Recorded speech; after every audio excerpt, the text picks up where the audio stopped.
Welcome, everybody. Thanks for coming today. We just wanted to touch base and say hi and see some friendly faces, your faces.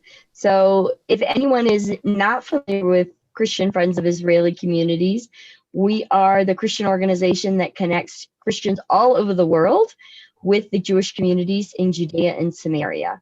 And we do that through education. So this is one of those times we'll be learning more about what's going on, just how to ask questions, that kind of thing. And we also do giving Christians the opportunity to support the communities with financially through projects that meet their needs physically, and also through tourism when, please God, the tourism comes back. So, Sondra, what have you got? What's going on in Israel today? Okay, so first of all, I'll bring you an update from Israel.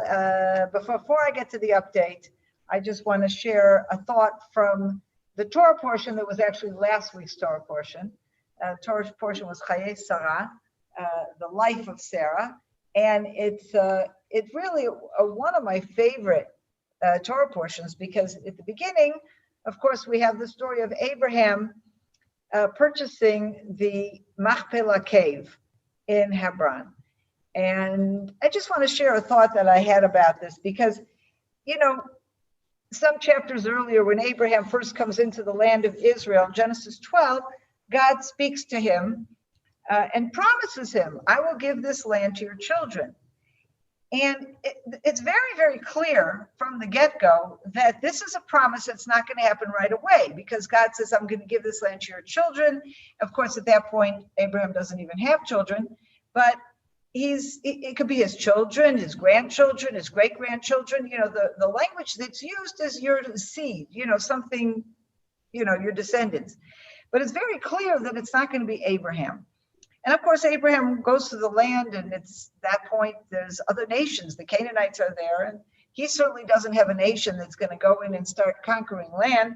So it's really fairly clear that this promise is something that's only going to be realized in the future. And yet it's a promise that's given to Abraham. And I think it's very interesting to see what Abraham does with that promise. So until now, we saw him wandering, and we have him laying claim to various places in a more spiritual way. You know, he built an altar near Shechem, he built an altar in Hebron, he built an altar at Beit El, you know, so there's that certain spiritual activity going on. But in this week's Torah portion, or this past week's Torah portion, for the first time, we see Abraham doing something very concrete and very practical. He actually buys a piece of land. He buys a piece of land to bury his wife Sarah, and that piece of land becomes extremely significant, because the rest of these forefathers and foremothers all are buried there. And we see how it's particularly emphasized when Jacob, before he dies, he gives a special instruction to his children to make this journey. They're in Egypt, and to have them all go back to the land of Israel, or the land of Canaan, just to bury him. And when he gives this instruction to his children, he just keeps repeating, this is the land, the cave that Abraham bought, and he bought it, and he bought it. And over, you have this emphasis. And to me, this is a very strong message, that Abraham was in a situation where God makes him a promise that doesn't require anything of him. And it's not even a promise that he will see fulfilled in his lifetime. And yet there's this sense in Abraham that he wants to do something already. I would say he wants to pay it forward. He wants to do something, and in this case, literally pay it forward. He's going to pay for this land that will kind of stake that initial practical claim to the land, when in fact, the benefit of that payment will really only come much later, when his children come in and inherit the land as God has promised. So I don't know, I take from this a message that's particularly relevant to us today. We are in a situation today, all of us, all over the world, we are dealing with a worldwide pandemic that is limiting what we can do. You know, everybody in their own countries and their own states and everything, everybody's got different regulations.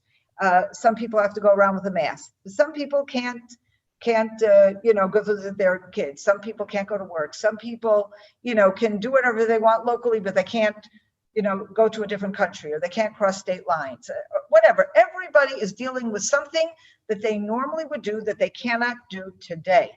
And I think in many ways, that's kind of like Abraham. He would have wanted to just take possession of the land, but he can't. So what is he going to do? He's going to do something symbolic that's going to pay it forward. He's going to do something today within limitations of what he can do. And it's not just a question of benefiting the future generations. I think with Abraham, he wants to be constantly involved in traveling and laying claim to the land in one way or another, in some way, to keep it alive for him, to keep it alive in his consciousness, because one day that will become a practical reality. And I would say for us as well, we're missing you and you're missing us. We can't come to visit you. We can't travel from Israel now to your countries, and you can't come and visit us in Israel. But that doesn't mean we can't do something now to pay it forward. And I think the very fact that you guys have gotten involved and signed on for this meeting that we're having now shows me that you want to keep connected, that what you might want to do is get on a plane, but you can't get on a plane. So at the very least, here we are meeting together. And it's not just that you're getting an update for Israel, because I see this as paying it forward, keeping in touch for what you can do, coming to Israel, doing things today, getting involved in our work, whether it's donating, whether it's helping us spread the messages, doing whatever we can now within the limitations we're facing. And we will be keeping Israel alive within our hearts and our minds, so that when we can have a greater connection with Israel, when all of this ends, we'll be ready. We will be ready because we will have paid it forward. So that's just a thought before I get into an actual update. So 2 subjects in Israel today. There are only 2 subjects. Nobody else is interested in anything else. It's COVID, or Corona as we call it, and politics. Nothing else. Okay? There's nothing else going on. Politics, I'll get to in a second, but let's start with the Corona. So we had 2 great, it's not just us, the whole world had 2 great announcements this past week. 2 different companies have announced more than a 90% success rate in the initial testings that they've done for their vaccine, Pfizer and Moderna. And Moderna is just more recently announced. Now, Israel has, when all of this began, and it was very clear that this is something that having a vaccine was going to make the difference and really enable us all to open up again and go wherever we wanted, or at least that's the hope, at least to some degree, go back to some level of normal. First of all, Israel there are local efforts to develop a vaccine which have not yet reached that level of advancement as Pfizer and Moderna, but we're still hoping that they will also develop the vaccine that will be effective. But from the beginning, the Ministry of Health has entered into agreements with a number of companies to ensure that Israel will get a supply of the vaccines towards the beginning. Now, Israel made this kind of an arrangement with Moderna, banking on the fact that Moderna was going to be the first to produce the vaccine. Last week, when Pfizer came out with its announcement, all of a sudden the country was in an uproar. Oh no, did we put our money on the wrong horse? Then Bibi, Prime Minister Netanyahu, gets on television and informs us now that he is in negotiations with Pfizer, and indeed, a day or 2 later, informed us that he also has closed an agreement with Pfizer to give us, to supply us with these vaccines. But as part of the conversation, this is what he tells us. It turns out the CEO of Pfizer is a Greek Jew. His family is from Saloniki, which is a place that was a huge and vibrant Jewish community before the Holocaust, dating back to the Jews who were expelled from Spain in 1492. This is where his family is from originally. Jews then moved east, settling in the various parts of the Ottoman Empire, and Saloniki in Greece was one of those places and developed a vibrant Jewish community. Today, there is no more Jewish community in Saloniki. His family was one of the few survivors of the Holocaust of the community of Saloniki. So it's like an amazing story. And of course, Netanyahu gets on the phone, talks to the CEO, and they start comparing notes about their Jewish backgrounds, about the Jewish foods that they eat, okay? And of course, by the end of the conversation, this guy, Burla, his name is Albert Burla, says to Bibi, don't worry, I'm going to give you your vaccines. Isn't that an amazing story? So that's that. And then Moderna, a week later, announces its vaccine. Well, it turns out that the chief medical officer of Moderna is a fellow named Dr. Tal Zaks. Sounds Israeli? Guess what? He is. He is an Israeli doctor who ended up going to the States to do postdoctoral work. He has both a PhD and an MD, very, very talented fellow. And he's the chief medical officer of Moderna and the one in charge of developing the vaccine. Now, again, this is a company that we already had a deal with. And after they had made their announcement, he was interviewed on Israeli television. And of course, he explained everything in Hebrew. And I think his mother actually lives in Israel. So there it is. We've got two Jewish Israeli connections to the development of this vaccine.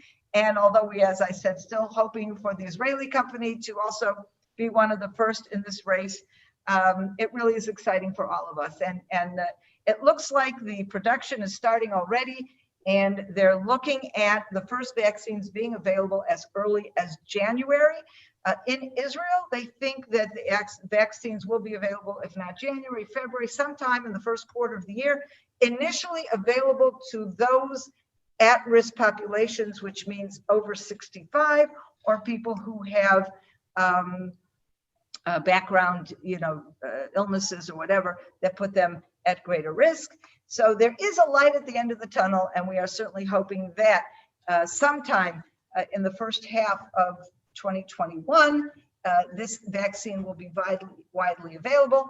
And once I have the vaccine in my arm, I'm getting on a plane. So that's one piece of good news. And but on the other side of Corona, I want to share with you, seriously though, what's going on here and the kind of restrictions we have. We've gone in and out of lockdowns, and the lockdown, we are now, there was a very serious lockdown here over the course of the holidays from mid-September to mid-October. And it was a good time in a way for a lockdown, because for most of that time, the schools would have been on holiday anyway.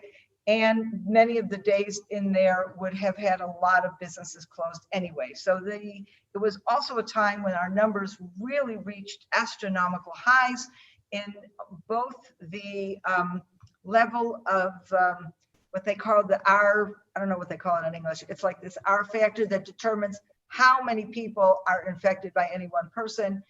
So we had gone up way over 1. We were at 2 something, and we also had thousands of people getting sick, and that was quite, a day, and that was very, very serious.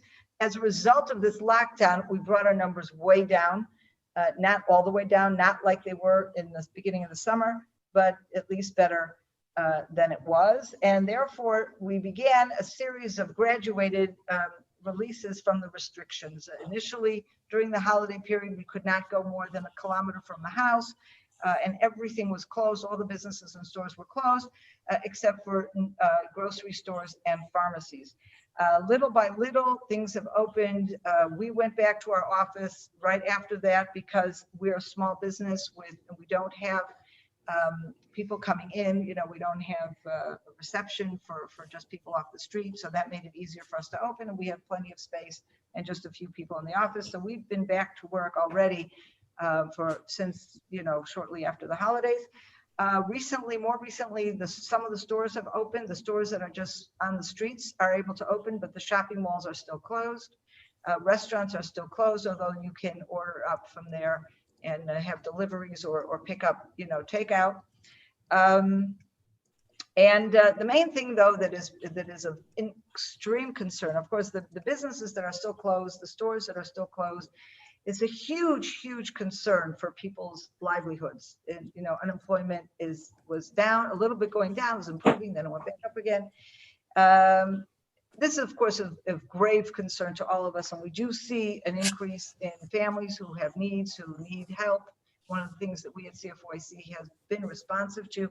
I've just ordered food coupons for 170 families in Samaria that we are going to be distributing in the next couple of weeks. So that's one side of it. Another thing that's really beginning to, we're seeing long-term effect and of great concern, and I'm sure this is something that many of you are seeing as well, and that is effect on the children. The daycare centers, the preschools, and the schools were all closed for quite some time. After a while, the first things that opened were the daycare centers and the preschools. Finally, I don't know, like I have a grandson who's in 2nd grade. He has been hardly in school since the middle of 1st grade. He went back to school in September for like a week or something, 2 weeks, and then he was off again and only went back to school this past week. And I think about my grandson. He was barely learning to read. You know, what do you do in 1st grade? You just learn how to read. You learn simple arithmetic. You know, he's just getting going and it stops. And that's a very, very critical age to stop and then have to start again. There's no question there's a real gap in these kids' education. The kids are spending way too much time in front of the computers. And you know, they're in the house. They were in the house. In other words, there was weeks on time that they weren't even allowed to go outside and play with their friends. Parents are trying to work. They're working on computer. At the same time, they're balancing the children. It's quite a difficult situation. But where we are most concerned is with the teenagers. Teenagers, right now, schools in Israel are back only through the 4th grade, okay? From 5th grade through 12th grade, no school, only on Zoom, okay? Now, it is very difficult for children to pay attention for any length of time on Zoom. The bigger problem, though, is you have the kids that are strong students who love to study, and they're up there on the Zoom, and they see their faces, and they're doing their homework, and they're doing fine. They really are. I am not at all worried about those students. But the students who have emotional issues, the students who have learning issues, these are students that usually the teacher has to be on top of them and is looking and seeing where are they failing and helping them out. And these kids are just falling by the wayside, and there's no way through Zoom that you can see what's going on. The bigger problem is the teenagers, because there are teenagers. First of all, you have the at-risk teenagers who are always a problem. And thank God, throughout this last period of time, the programs for special ed and special needs children and at-risk teenagers continue. So these are people that have already been identified, and they are, you know, they have their programs going. But the kids who are not at risk, there's a whole bunch of kids who are becoming at risk. And there's something that we're calling the silent or, you know, silent or secret or whatever dropouts. You have the kids who turn on their Zoom, okay, and they're not showing their face. And you can't force someone to show their face. You can ask them to show their face, but there's no way you can enforce that, right? So you have their name and their screen, but they're not there. And nobody knows they're not there. The parents might be at work. The kids open the screen so somebody thinks they're there, and they're off doing something else, and they may be doing something dangerous, and they may be wandering, and they may be doing drugs, and they may be exploring on their computers or some other computer pornography. There's a whole host of things that some of these kids can be doing, and there's a real concern for what will become, or what has already become, a growing population of at-risk teenagers. And so this is something that we've been people are turning to us with, and we're becoming very concerned with. And I know, again, these are not issues that Israel's facing alone. Everybody's facing these issues, but these are the kinds of stuff we've been talking about. And just one more thing that I want to just sum up with before I open it up to you guys, because I really want to hear your questions and get a discussion going. What's going on with Israel's government? It is an absolute mess. Okay, ever since this government took power, it was a not normal kind of government. It was two people who hate each other, Gantz on the one hand, center left, Bibi on the other hand, right. Bibi did not even include in this government what should have been a natural partner, and that is the Yamina party headed by Naftali Bennett and Ayelet Shaked. They are definitely more right-wing to the Likud. And on the other hand, Gantz, who had far less seats in the Knesset than Netanyahu did, because Netanyahu had to form a government and had no choice, Gantz was able to demand and get equal representation in the government. And what that has led to is stalemate. Okay, so you have two different main parties supposedly cooperating together. The whole reason this government came together as a national unity government was to be able to work together and create cooperation across broad sectors of society to deal with the COVID crisis. They are doing a lousy job. Everything having to do with the making decisions about COVID, restrictions or loosening up restrictions, economic measures that need to be taken. Every other day, someone will make an announcement, this is what we're going to do. Then one guy says yes, and another guy says no, and it goes to the Knesset and they reverse it. And then it goes to the Corona Committee and they reverse it again. And it's making everybody crazy, because instead of feeling like we have a united leadership, a responsible leadership running this country, we have a bunch of buffoons who have more interest in what kind of political power they can gain than can they just put aside their personal grievances and get things done. And of course, this is very distressing, and this is the kind of distressing feeling that people are feeling all across society. Now, of course, there are extremes, particularly on the left. We see a lot of protests going on in Israel, and those protests are growing. Every single Saturday night, there are protests in major cities against Netanyahu and against the government.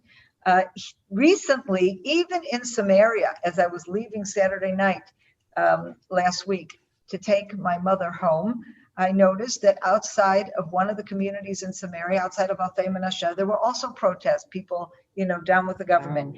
And this is not about a left-right divide. It is about people being frustrated and fed up with a government across the board. These people are not doing what they're supposed to do. And I think it's very sad. I think we need a change, but maybe what we need is to have politicians who care more about people than about their own political power. Maybe this is a kind of utopian wish, but I do think we have people there that would do a better job than the people in charge right now. And I don't know, it looks like we are going to be going to elections again, because they're supposed to have we still don't have a budget for 2020. Okay. And it's November 18th. Okay. And they're arguing as to whether they're going to present a budget for 2020 or also for 2021. Well, it's already November 8th to 18, 2020. I mean, figure it out. You need to present a budget for 2020 and 2021. And of course, not having the budget means that a lot of the economic measures that they want to put forward, they can't, because they don't have a budget. So that is the downside of Israeli affairs right now. Anyway, that more or less brings you up to date, and I'd love to hear from you. So unmute yourselves and let's hear what you have to say. Any questions? I'd love to answer. Sondra, I was just reading, I think yesterday, seeing some charts, some results of polls that are suggesting that if an election took place now, Yamina would be maybe 2 seats, 3 seats behind Likud. Is Bennett? What's your sense of who he is? Would he be a better prime minister? I know he wants to be, right? He's been gunning for that for a while. Well, actually, this is the first time that Bennett has put himself forward as a candidate for prime minister. Right. He has never done that before. He has always put himself forward. He was always said, we support Netanyahu as prime minister, but vote for Yamina because we are to the right of the Likud. And by having more Yamina votes in the government, it means we can strengthen the right-wing, area, the more right-wing factions in the Likud, and of course with Yamina. I have personally liked Yamina very much. I think Naftali Bennett and Ayelet Shaked are fabulous politicians. I think they are honorable and they're smart and they know how to get the job done. When Bennett was Minister of Defense, he put forward things in Hebron, for example, that should have been done 20 years earlier. And finally, he was somebody who had the guts to get it done and just get it done. He didn't make a fuss, he just got it done. Making certain areas legal, making it possible to develop more areas for Jewish residences in Hebron, and that was an amazing thing. Ayelet Shaked was the Minister of Justice and was able to do more with getting right-wing judges and all kinds of other things, changing the whole approach to, if you can believe this, when left-wing groups like Peace Now would bring lawsuits to the Supreme Court, challenging the legality of certain communities in Judea and Samaria. Until Ayelet Shaked, even though Netanyahu was prime minister, the Ministry of Justice would not put forward a right-wing response to these lawsuits. And more often than not, Peace Now would win because the government didn't counter their claims. And Ayelet Shaked came in and said, this is insane. Why are you letting these left-wing clerks in the Ministry of Justice run things? It should be run by the government and their policy. And she just changed that around and putting forward a lot of legislation that would help that as well. So they're a great party. And it's amazing to me that they have grown so much. And I think it is a reflection of continued right-wing disappointment with Netanyahu. Because people are tired of him. He is an incredible prime minister. He has a lot of talents, but he has slipped tremendously in the past few years and has let his ego and his personal interests color some of his abilities. And I think what you're seeing now is some of the Likud moving to Yamina and some of blue and white moving to Yamina, because you had people who voted for blue and white in the last elections because they were right wing, but they hated Netanyahu because they couldn't take what he was doing, not to mention the accusations against him of corruption, which may or may not be true. I have no idea, but they didn't like it. They felt it was not dignified for a prime minister to be under these kind of criminal charges. And so the country is overwhelmingly right wing. And so the feeling that I have is if we could have an upstanding, good and charismatic leader of the right, someone like Yamina, we might be able to get a solidly right-wing government. Okay, thanks. And I didn't say hello to you before, Grace. Hi, Grace. I said hello to Rick. Shalom, Sondra. So good. Hi, Stuart. What's up? You know, in this lockdown and the troubles that are going on, one of the positive things that I hear is that Aliyah is continuing. It's not only continuing, it's increasing. And from what I understand, it's increasing specifically from the United States. Meira, a young woman that works here in the CFOIC offices, just told me a story today. She has these friends from Seattle. And they were Zionists, they always were. They thought, yeah, maybe one day we'd move to Israel, but they didn't really do anything about it. And then a few months ago, when they had all that rioting and everything in Seattle, it's a good time to leave. They said, we're out of here. And they moved to Israel. And you see, there are a lot of American Jews who love Israel and come to visit Israel very often. They have family here and they love being here. And I've had conversations with these people when they're here and you know, when you see them here, they're staying in their hotel in Jerusalem, or some of them even will rent an apartment. Some of them even own an apartment in Israel. And I'll meet with these people and I would say to them, and they'll say, oh, we love it here. There's no place like Israel. There's no place like Jerusalem. There's, you know, and they're just so excited. And then I'll say to them, so why don't you move here? And let's say, oh, I don't know. I don't think I can make a living here. And life is harder here. And America is so much easier and it's so much better. And you know what? With all the chaos that is now going on in America, and it's the COVID, it's the you know, there's tremendous division in the United States today. And there's so much, there's more violence and there's more polarization. And there's a very disturbing rise in anti-Semitism, which we never really faced in any serious way in the United States. So more and more of these people are saying, look, I always loved Israel, but I always thought America was more comfortable. America is not so comfortable today. And so they're moving to Israel, or at least they're considering moving to Israel in ways that they would not have considered before. So my heart goes out to America, because I think it's tragic that this is what's happening in America. But if there's a plus side to it and more Jews are moving to Israel, well, then it's a good thing. Then it's a good thing. Any other? Sondra, I'll have a question. Hi, Brian. What's up? Hi, Sondra. Very nice presentation. Thank you. I'm curious if you or Kim could say approximately which countries are represented on this call. There are 24 people on the call. Just curious to know the countries that are represented. And two, relating to Samaria or the Shomron, do you feel the security situation now is better than a year ago or worse than a year ago? Okay. As far as which countries here, I know we have UK, we have Canada, we have Sweden, we have, I don't know where else, let's see. Texas, Jerusalem. Manuel What is is from Emmanuel Israel. Run saying? He's saying Okay. Jerusalem. Jerusalem, Yeah, okay. we definitely have Canada. Meg is in Australia, I believe. Singapore maybe, or we've got I don't Trinidad know. and Calling, Tobago. okay, we saw Canada. Yes, we see Canada. There's a few Canadians. Anyway, England. Oh, England. yes, I'm sorry, Meg. right. UK, I said, right. We have a few. In fact, we have our UK Australia. representative here. Somebody is up in Australia. It's what, 1 in the morning or me. Oh my something? gosh, look at that. 3:30 in the morning.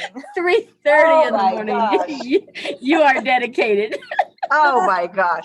And we have Brenda. Brenda, why don't you wave? Brenda is our UK representative. They're in Wales. Oh, beautiful. Okay. Oh, you're Brenda, muted. unmute You're yourself muted. so we can hear you.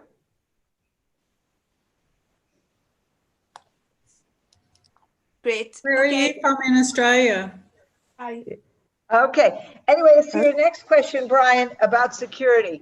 I think in many ways things were very touch and go in the summer when it wasn't clear if there was going to be an announcement of sovereignty or not, and we saw definitely increases in terrorist attempts, and we're not seeing that in the same way now. But in my conversations with security heads in the communities, what they're saying is that, and I have to say, we worked very hard the first half of this year, and thanks to some extremely generous donors, we were able to really beef up significantly the security preparedness in many, many communities.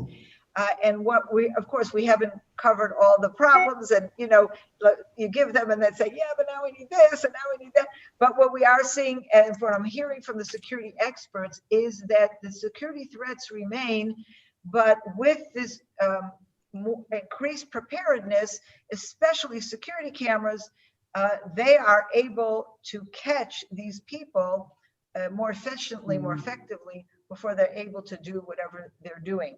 At the same time, there is growing, I think, growing awareness here among vast areas of the Arab population that we're here to stay, and that sovereignty is probably going to happen at some point. Even though there was great disappointment that we didn't extend sovereignty in July, I think there is a sense that it's going to happen at some point, initially just de facto, then it's going to be official. And I think one of the things that's affecting this whole mood is the Abraham Accords. The agreements that were signed at this point with the United Arab Emirates and Bahrain, and we understand more in the pipeline, warming relations with Saudi Arabia. What all of these relations have in common is that they don't give a darn about the Palestinians. They realize that Israel is, number one, a stabilizing influence in the Middle East, and very important in the united stand against Iran and Syria and that whole Turkey, you know, that whole crescent of bad guys. And at the same time, they also realize that Israel is not out to get them, but that Israel is a success story. And if they put down their arms and join up with Israel, that success can rub off on them as well. And these are particularly important for the Gulf states, where until now they were exceedingly wealthy. But their wealth has come completely from oil. And they're realizing as they look ahead, oil is not going to sustain them from ever, because we are moving to different alternative sources of energy.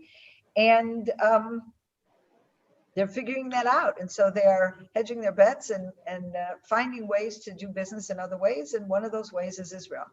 And that has certainly taken, there's no coincidence that the Palestinians are very upset about these arrangements. And to me, I think the more we marginalize the Palestinian leadership, while at the same time offering opportunities for the local Arabs to succeed financially if they lay down their arms and work with us, then I think that's the approach that will ultimately succeed.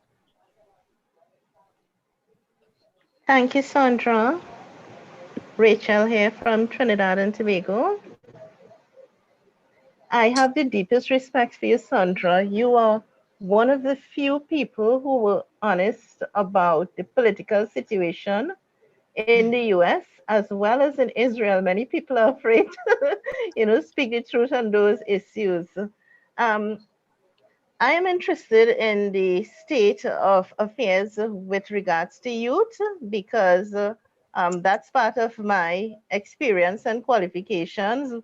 I have had a lot of experience working with youth at risk and youth at conflict with the law.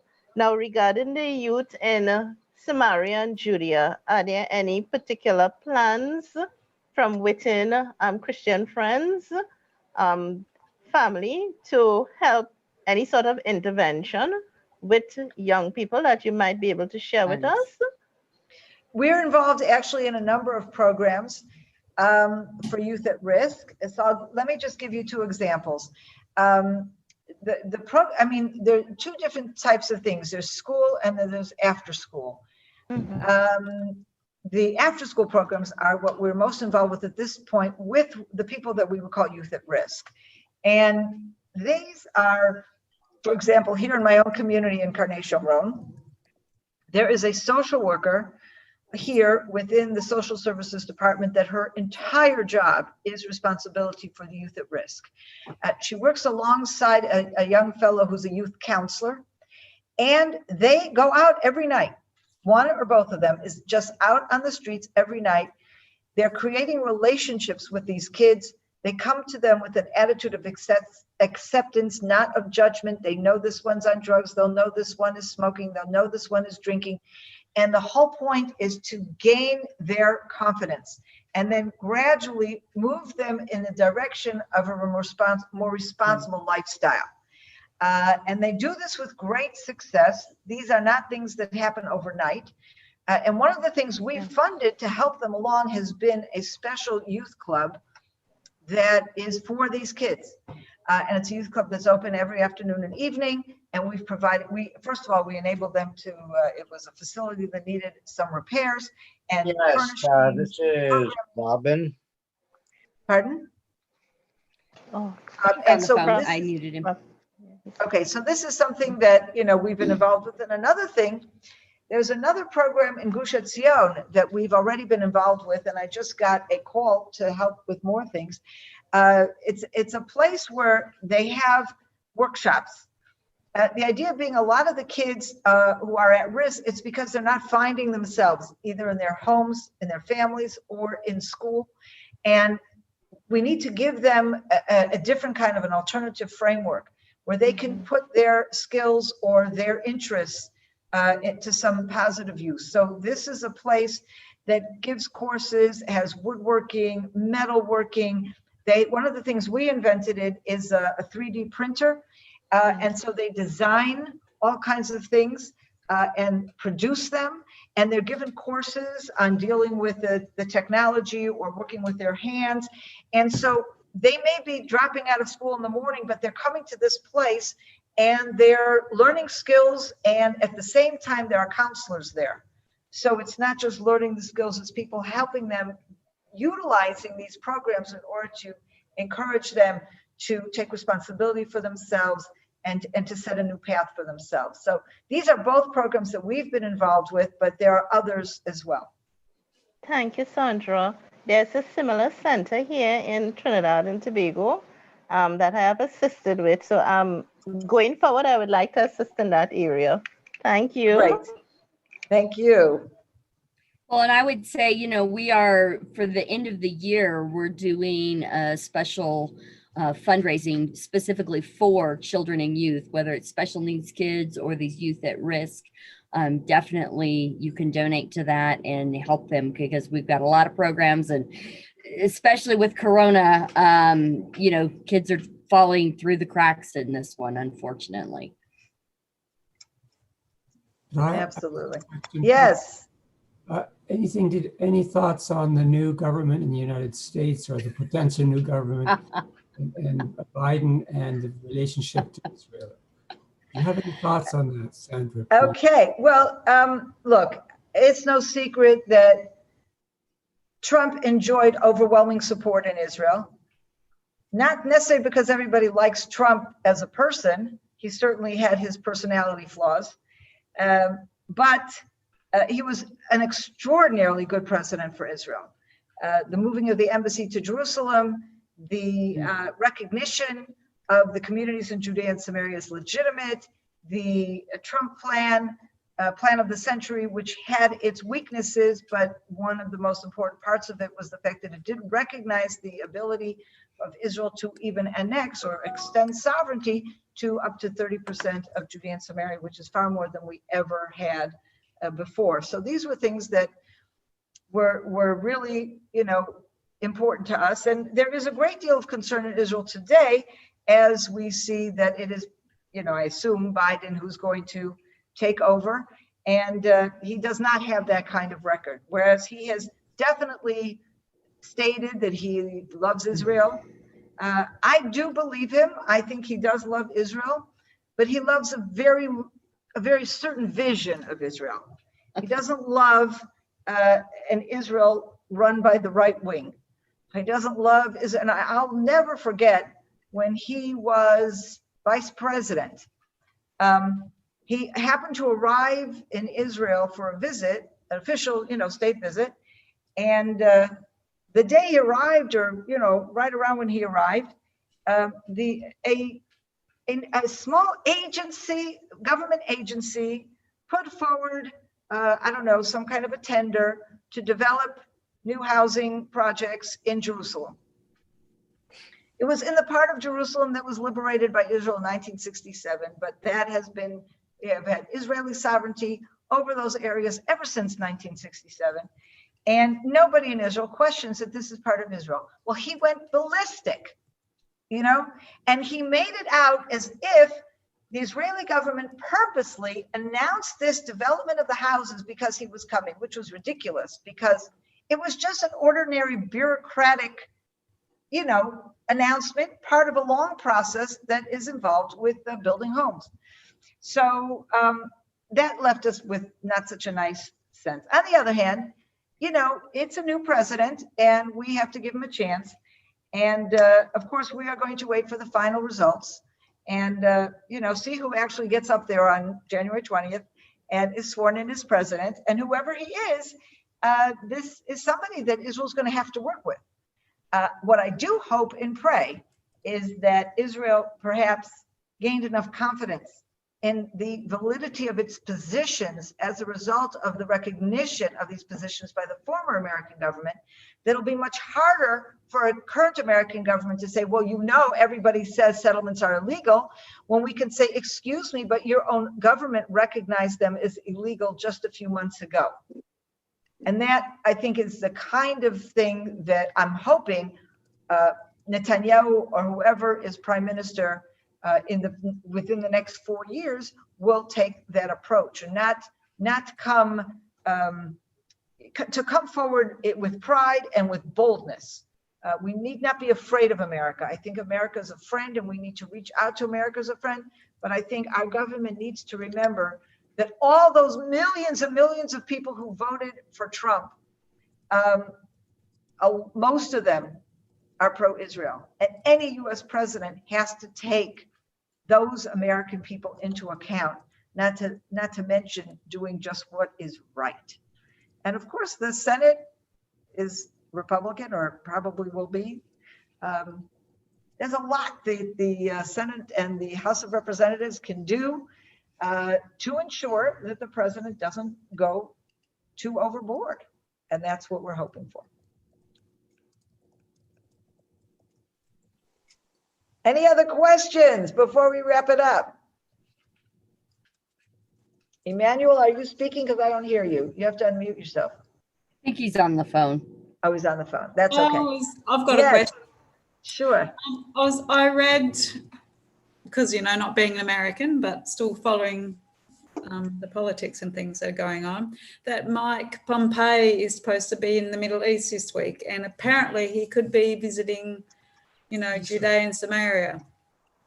Well, it was very interesting because someone just sent me today, and I'm just going to look at my phone and see if I can find it real quick. Somebody sent me today. Here it is.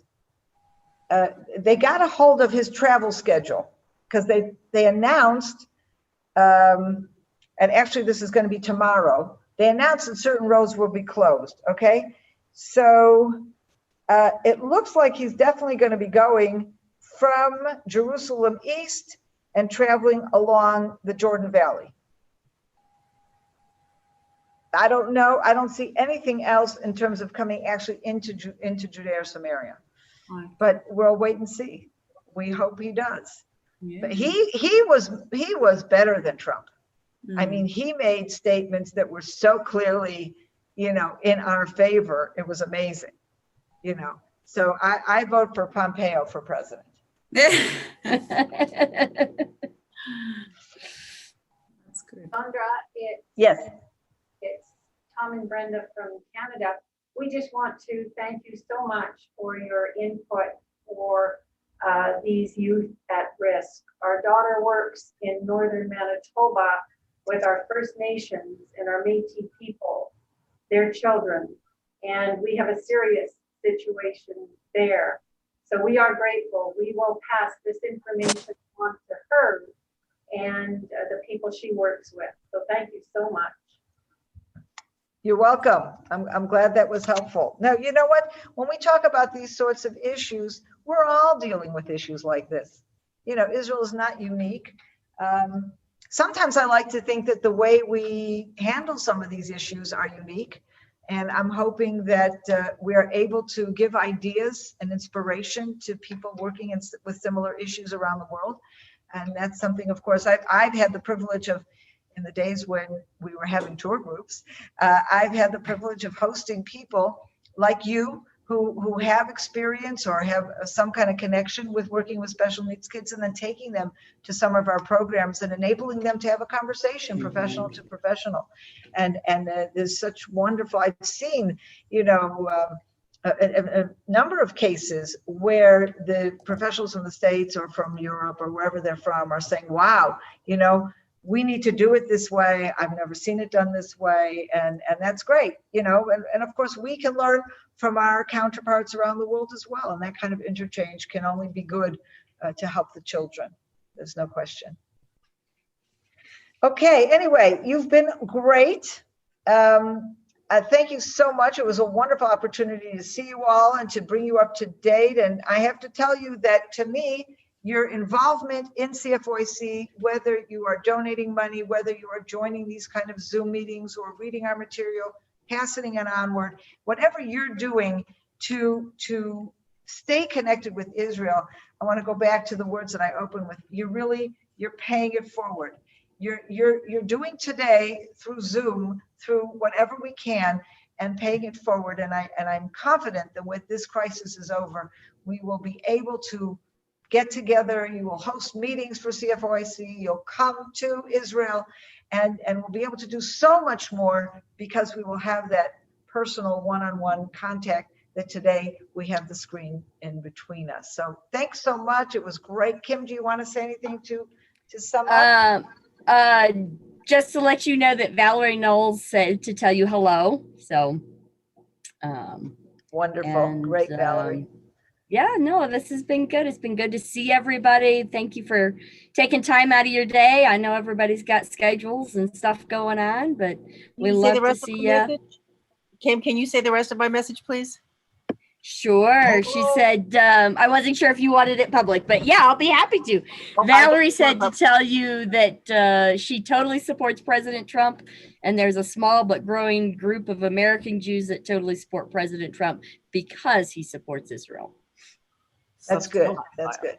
Shalom. I'll tell you the truth. I tell you what I hope, okay? And for those of you who support Trump, it would be wonderful if you could communicate that message to him. Amen. He has between now and January 20th, okay? And I know he's very involved now with the recounts and all that, and I don't want to get involved in that or, you know, try to take any of that away from him. But he has a tremendous amount of power that is still in his hands now. And I would like to remind everybody that in the final days of the Obama presidency, he pushed through behind the scenes, but he was the one who pushed it through, a terrible resolution in the United Nations Security Council that effectively stated that the settlements are illegal. Okay. Trump can do the same sort of thing in the other direction. Okay. And what I would love to see happening is for Trump to give the green light to Netanyahu to at least annex part, a small part, but a symbolic part of Judea and Samaria, which he will then recognize. If a president recognizes the sovereignty of Israel, it will be almost impossible for another president to reverse that. And so I would like the Trump supporters among you, especially those of you who are active in his campaign, to encourage him to take steps now. And this will also be part of his legacy. You know, he can still do things. It's going to make a lot of people mad, but so what? So what? Amen. Okay. Anyway, have a good night or a good day for whatever it is for you. Thanks so much. Thank you. Bye, guys. Thank you. Bye. Hey, thank you. Bye. Thank you. Sandra, thank you, Kim. Thank You're you, Kim. welcome. Bye. Bye. Thank you. Thank you so much. Bye. Thank you both. Bye. Thank you. So good talking to y'all, everyone.